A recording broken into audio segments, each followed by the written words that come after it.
Hello and अस्सलाम वालेकुम people. This is your host Sean and the program is called नकारा-ए-हक. मैं हूँ आपका होस्ट शॉन और प्रोग्राम है नकारा-ए-हक. नाज़रीन, इस वक्त एक बहुत बड़ा वाक़या पेश आया है कराची शहर के अंदर, जहाँ लेजेंडरी कबाल अमजद साबरी साहब को शहीद कर दिया गया है और लियाकताबाद 10 नंबर में ये इंसिडेंट हुआ है. इस वक्त हम बहुत सारे लोगों से इनका तज्जिया लेंगे और उनसे पूछेंगे कि इस वक्त इस वाक़ये के बारे में उनका क्या ख्यालात है. सबसे पहले तो हम बात करेंगे ख्वाजा इज़हारुल हसन साहब से, जो कि मुत्तहिदा कौमी मूवमेंट के एक MPA हैं, और उनसे पूछेंगे कि इस वक्त वाक़ये के जो इम्पैक्ट है वो कराची के अंदर कैसा होगा. तो आए उनसे बात करते हैं. अस्सलाम वालेकुम सर, ये बताइएगा कि इस वक्त एक इतना बड़ा वाक़या है, क्या समझते हैं ये क्या हो क्या रहा है? कराची के लिए तो बहरहाल ये एक क़यामत से कम खबर नहीं है, क्योंकि अमजद न सिर्फ पाकिस्तान की एक आवाज़ था पूरी दुनिया में, बल्कि कराची के लोगों के लिए तो वो जान था. कराची की कनियाँ, कराची की तकरीबात, कराची की महफिलें, कराची की शहरी, कराची के स्टार, वो इस शहर की जान था. न सिर्फ उसके जाने से पाकिस्तान का एक बैनुल अक़वामी प्यार करने वाली एक शनाख्त हमसे दूर हो गई, बल्कि कराची में पत्थर रिश्तेदारों का एक महबूब जो है वो उनसे जुदा हो गया.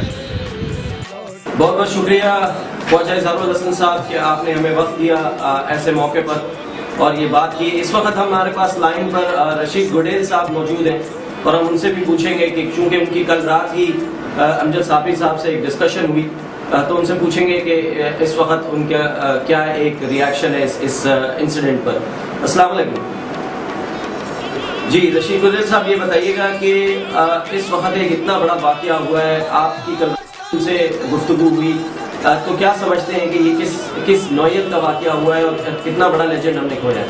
मेरे साथ ये वाक़या 18 अगस्त 2015 में हो चुका है और 5 गोलियां मुझे भी लगी थी.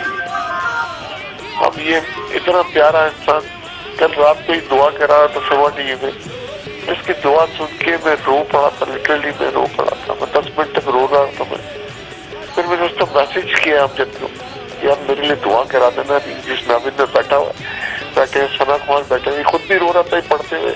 अटैचमेंट बहुत थी इसकी. मैं कवाली का आशिक था. मैं सच्ची बात पूछो तो मैं तो इस वक्त कोई तस्वीरें नहीं कर सकता. सिर्फ इतना पढ़ सकता हूँ कि यार कलमा पढ़ के दुरूद पढ़ के इसके लिए कोई सवाब करो. आप भी करो. बहुत बहुत शुक्रिया रशीद गुडेल साहब कि आपने अपना वक्त दिया इस वक्त एक ऐसे मौके पर. आपका बहुत बहुत शुक्रिया कि आपने हमें ज्वाइन किया इस प्रोग्राम के अंदर.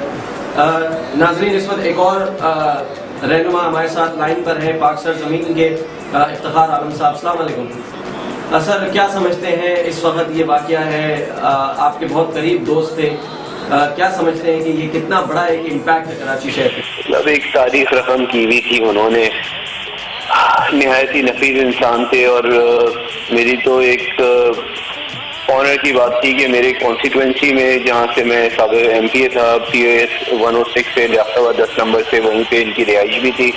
अक्सर व बेशतर इनसे मुलाकात भी रहती थी और नाक़ाबिल तराफ़ी नुकसान है ये. जी जी जी, बहुत शुक्रिया इफ्तिखार आलम साहब कि आपने भी अपना वक्त दिया इस वक्त, चूँकि ये वाक़या अभी पेश आया है और आप लोग सब इस वाक़ये के अंदर जो है वो गमगीन हैं और आप लोगों को भी सदमा है इस वाक़ये का. इस वक्त हमारे साथ लाइन पे ज्वाइन किया है पाकिस्तान के एक लेजेंडरी एक्टर ने, जावेद शेख साहब ने. हम उनसे बात करते हैं और उनका तज़िया लेंगे. अस्सलाम वालेकुम सर, मुझे ये बताइएगा कि आपके लिए तो एक इंडस्ट्री के ही एक नुमाइंदे थे, एक पर्सन थे जो एक इंडस्ट्री आपकी है, तो आप क्या समझते हैं कि ये किस किस्म का वाक़या है और कितना नुकसान जो है वो इंडस्ट्री को पहुंचा है इस वक्त? नहीं, मैं तो बस क्या बोलूँ, मेरे पास तो कोई अल्फाज नहीं है. ये तो बहुत बड़ी ट्रेजेडी है और ऐसे बंदे का इस दुनिया से चले जाना जिसका सिर्फ काम था पाकिस्तान की आवाम को एंटरटेन करना और जिसका कोई एंगल नहीं था, कोई कुछ नहीं था कि उसको क्यों इस तरह से शहीद किया गया, मारा गया. तो मेरा कहने का मतलब ये जितने भी शोबे हैं हमारी लाइफ के, इन सबको टारगेट किया जा रहा है. जी बिल्कुल ठीक। बहुत बहुत शुक्रिया जावेद साहब कि आपने हमें इस शो में ज्वाइन किया और आपने इस वाक़े के ऊपर। और नाज़रीन, इस वक्त हमारे पास लाइन पर मौजूद है पाकिस्तान का एक बहुत बड़ा नाम लेजेंडरी कॉमेडियन उमर शरीफ साहब, और हम उनसे पूछेंगे कि उनका क्या इस वक्त इमोशंस हैं इस वाक़े के ऊपर। अस्सलाम वालेकुम सर, मुझे ये बताइएगा कि क्या समझते हैं कि अगर इसी तरीके से लेजेंड्स के साथ ऐसा होता रहेगा और उनको कोई सिक्योरिटी फराहम नहीं की जाएगी, क्या आप समझते हो, क्या मैसेज है आपका कि जो कि आप चाहते हैं कि गवर्नमेंट तक ये मैसेज पहुंचे और आप समझते हैं कि उनका ये मैसेज जाना चाहिए? बहुत बड़ा लॉस है, लेकिन एक बड़ा लम्हा फिक्रिया है कि अगर हम अपने प्यारे लोगों को, अपने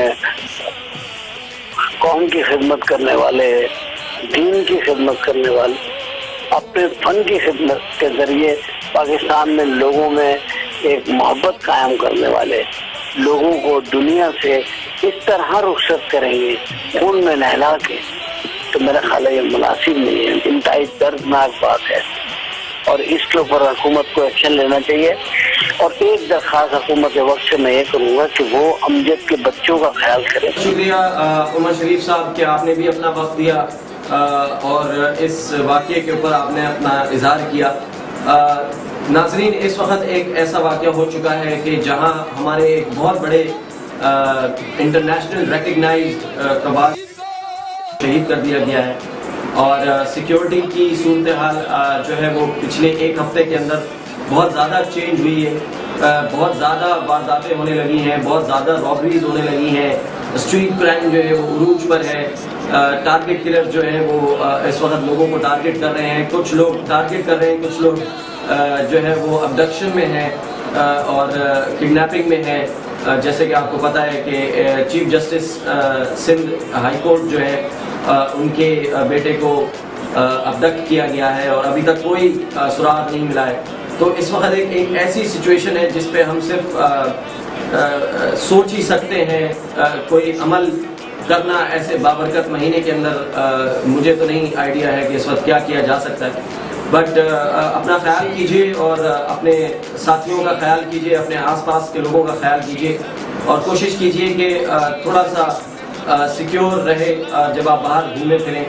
और मैं सिर्फ यही रिक्वेस्ट कर सकता हूँ गवर्नमेंट से भी और गवर्नमेंट ऑफिशियल से भी, जितने भी MNA MPAs और मिनिस्टर्स हैं इस वक्त के, वो न सिर्फ इस सिचुएशन को बहुत जल्द ओवरकम करें बल्कि इस सिचुएशन को बहुत ही जल्द एलिमिनेट हो जाना चाहिए इस शहर से, खासकर कराची शहर के लिए। तो this is your host Shaun, program is call नकारा है। अपना ख्याल कीजिएगा। टिल देन नेक्स्ट टाइम, अल्लाह हाफ़िज़।